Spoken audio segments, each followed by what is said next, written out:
Hi hello అందరికీ నమస్కారం అండి. Welcome to talks with me. ఎలా ఉన్నారండి అందరూ? నేనైతే చాలా అంటే చాలా బాగున్నాను. మీరందరూ కూడా ఇంకా ఇంకా బాగుండాలని మనస్ఫూర్తిగా కోరుకుంటున్నాను. ఇవాల్టి వీడియోలో వీకెండ్ సేవింగ్స్ గురించి మాట్లాడుకుందామండి. ఈ వీకెండ్ సేవింగ్స్లో ఏకంగా వేలు లక్షలు ఏం మిగలకపోవచ్చండి. కనీసం రూపాయికి రూపాయి తోడు 10 రూపాయలో, లేదా 10కి 10 తోడు 20, అలానే 20కి 20 తోడు 40, మహా అయితే 100 200 అయితే మాత్రం ఖచ్చితంగా మిగల్చొచ్చు అని చెప్పచ్చండి. మన ఆడవాళ్ళు అవసరానికి తగ్గట్టు ఖర్చులు చేసుకుంటూ ఉంటూ చక్కగా ఇంటి బాధ్యతలను నిర్వహిస్తూ కొన్ని కొన్ని చిట్కాలు పాటించి పొదుపులను ఈజీగా చేసుకోవచ్చు అనేది నా అభిప్రాయం అండి.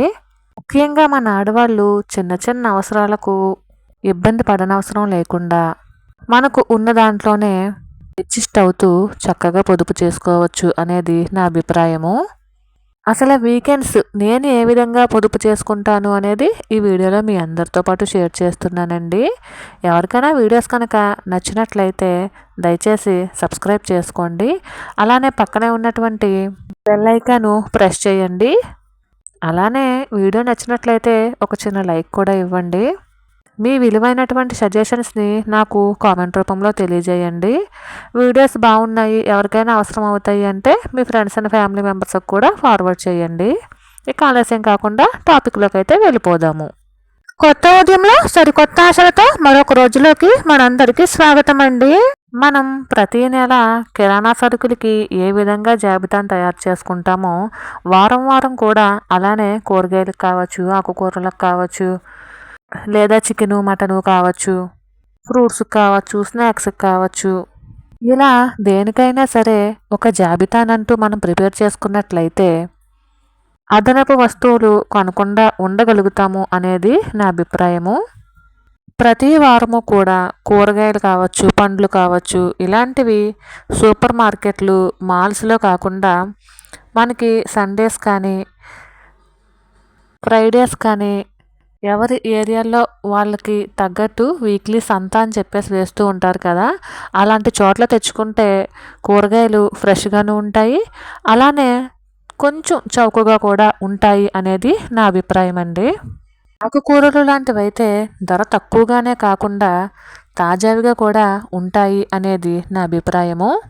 అలా కాకుండా రైతు బజార్లు అందుబాటులో ఉన్న వాళ్ళైతే మరీ మంచిదండి. చక్కగా రైతు బజార్లకు వెళ్ళి ఫ్రెష్గా కూరగాయలు తీసుకురావచ్చు. ముఖ్యంగా నేనైతే ప్రతి శనివారము కూడా, అంటే మనం వారం పొడవునా కూరగాయలు అవి తెచ్చుకుంటూ ఉంటాము, వండుకుంటూ ఉంటాము. అలానే ఫ్రూట్స్ కూడా తెచ్చుకుంటూ ఉంటాము, తింటూ ఉంటాము, లేదా జ్యూస్లకైనా ఉపయోగించుకుంటూ ఉంటాము. లాస్ట్న మనకి కొన్ని మిగిలిపోతే చూడండి, ఉదాహరణకి 1 కేజీ బెండకాయలు తెస్తే మనం కేజీ వండాం కదా, ఒక అర కేజీయో లేదా పావు కేజీనో మిగిలిలా వండుతాము. అందులో కూడా కొన్ని బెండకాయలు పప్పుచారు పెడదామనేసి పక్కన పెట్టేసి మర్చిపోతూ ఉంటాము. అలానే వంకాయలు కావచ్చు, టమాటోలు కావచ్చు, క్యారెట్లు కావచ్చు, ఇలా ఏవైనా సరే కొన్ని మిగిలిపోతూ ఉంటాయి కదా, అవి శనివారం మ్యాక్సిమం శనివారమే వండటానికి ప్రయత్నిస్తూ ఉంటానండి. అంటే పప్పుచారు పెట్టేస్తే అన్ని కూరగాయలు కూడా అయిపోతాయి, లేదా కలగూర అని చెప్పేసి మనం వండుకుంటూ ఉంటాం కదా, అలా వండుకున్నా సరే కాయగూరలన్నీ ఖాళీ చేసేసినట్టు ఉంటుంది అనేది నా అభిప్రాయం అండి.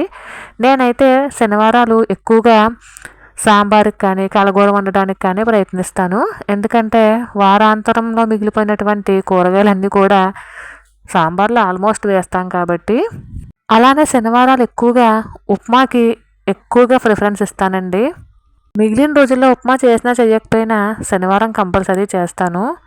అలానే ఏమైనా ఫ్రూట్స్ అవి ఏమన్నా వారం అంతా వాడేక మిగిలిన ఫ్రూట్స్ గట్రా ఎక్కువగా శనివారం మిక్స్డ్ ఫ్రూట్స్ జ్యూస్ కింద కానీ, లేదా బీట్రూట్, క్యారెట్ ఇలాంటివి ఉంటే మిక్స్డ్ వెజిటేబుల్ జ్యూస్ కింద కానీ తీసేస్తూ ఉంటానండి. శనివారంతో మ్యాక్సిమం కాయగూరలు కానీ ఫ్రూట్స్ కానీ ఒబ్బిడి చేసేస్తూ ఉంటాను. ఆదివారం మళ్ళీ ఫ్రెష్గా తీసుకోవచ్చు అనే ఉద్దేశంతో. ఒకే ఫ్రూట్ ఉందనుకోండి, ఇలా ఒకటే జ్యూస్ కింద తీసుకోవచ్చండి. అలానే ఒక్కొక్కసారి హాఫ్ పుచ్చకాయ మిగిలిపోతూ ఉంటుంది, లేదా హాఫ్ కర్బూజా మిగిలిపోతూ ఉంటుంది, ఒక దానిమ్మకాయ. ఇట్లా ఏ ఉంటే అవి శనివారం మిక్స్డ్ ఫ్రూట్ జ్యూస్ కింద అయితే తీసుకుంటామండి.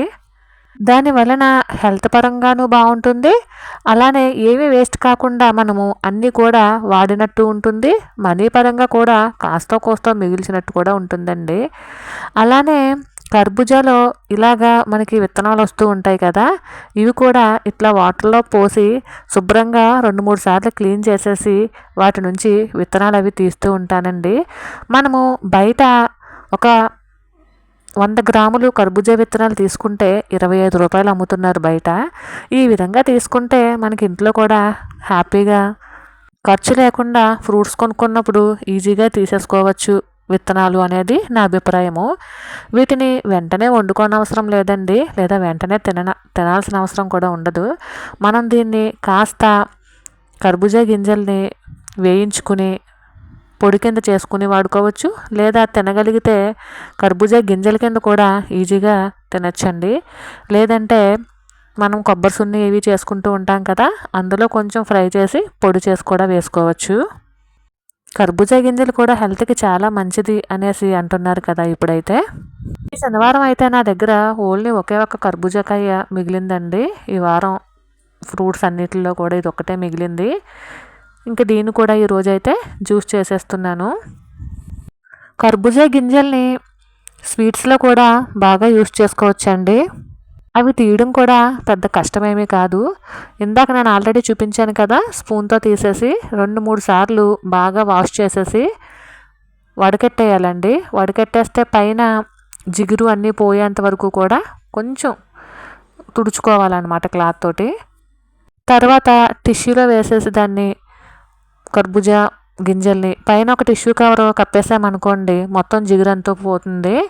తర్వాత ఎండలో కూడా అవసరం లేదండి, నీడలో ఆరబెట్టినా సరే ఒక రోజు అయితే ఆరబెట్టేస్తే మనం వాటిని ఈజీగా ఉపయోగించుకోవచ్చు.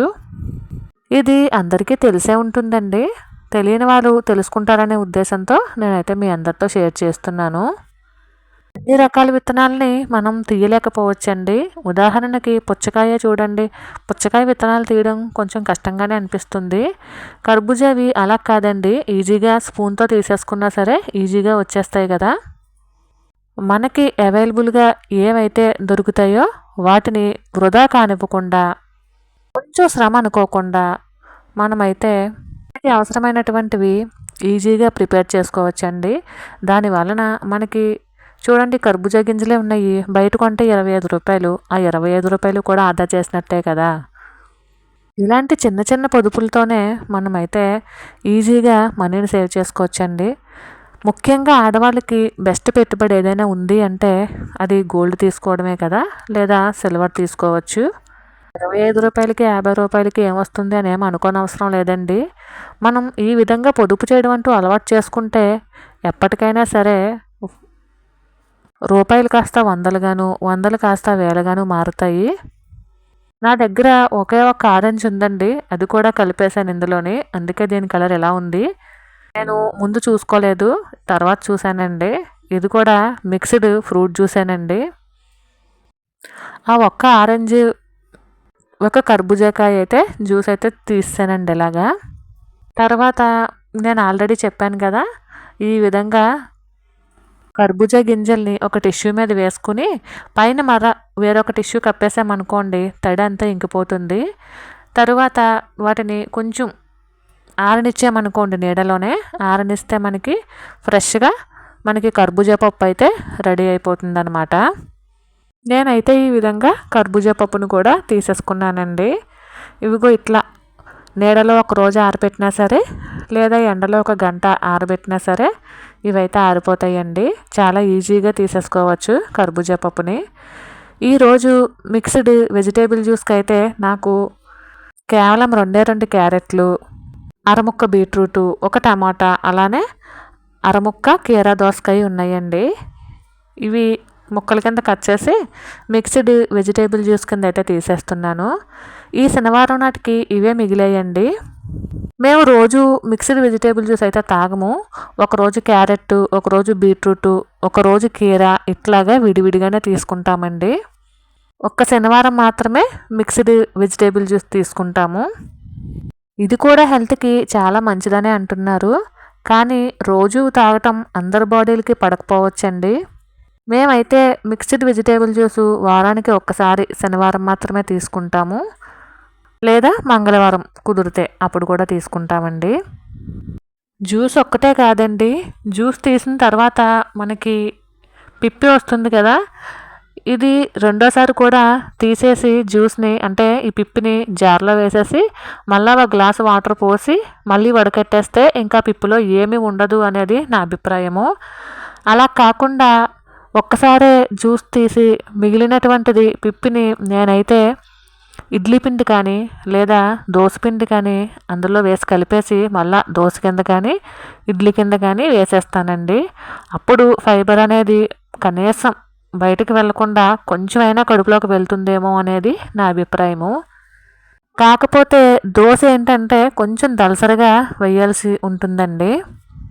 ఇడ్లీ అయితే బాగానే వస్తుంది, దోశ అయితే రెగ్యులర్గా వేసే దోశ కన్నా కొంచెం దలసరిగా వస్తుందండి ఈ పిండిలో ఈ బీట్రూట్ది పల్పిది కలపడం వల్ల.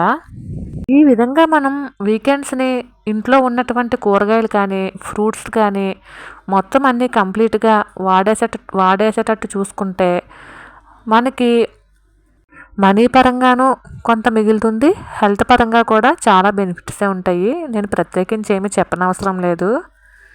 ఈ రోజైతే బీట్రూట్ని దోసపిండిలో కలిపానండి. కొంచెం దలసరిగా వస్తుంది, అయినా ఏం కాదు, మంచి ఫైబర్తో కూడినటువంటి దోశ అండి ఇది. అలానే చట్నీ విషయానికి వస్తే కొంచెం కొత్తిమీర కొంచెం పుదీనా మిగిలిందండి, దాన్నే ఇప్పుడు చట్నీ కింద అయితే చేసేసాను.